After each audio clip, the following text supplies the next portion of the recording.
Chapter 8. Alexandra was to hear more of Ivar's case, however.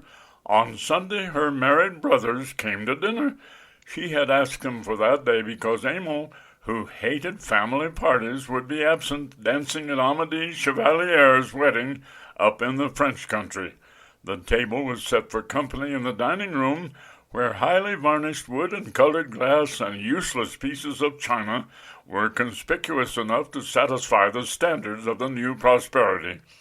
Alexandra had put herself into the hands of the Hanover furniture dealer, and he had conscientiously done his best to make her dining room look like his display window.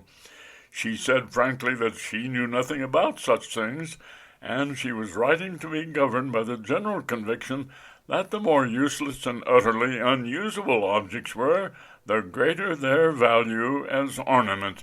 That seemed reasonable enough.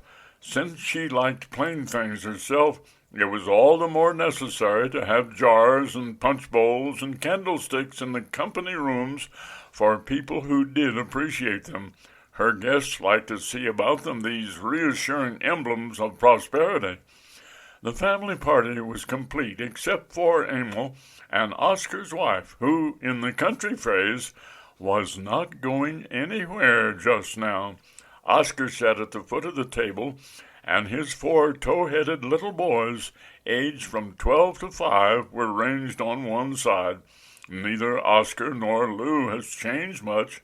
They have simply, as Alexandra said of them long ago, grown to be more and more like themselves.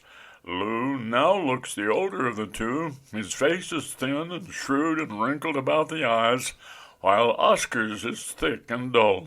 For all his dullness, however, Oscar makes more money than his brother, which adds to Lou's sharpness and uneasiness and tempts him to make a show. The trouble with Lou is that he is tricky, and his neighbors have found out that, as Ivar says, he has not a fox's face for nothing. Politics being the natural field for such talents, he neglects his farm to attend conventions and to run for county offices. Lou's wife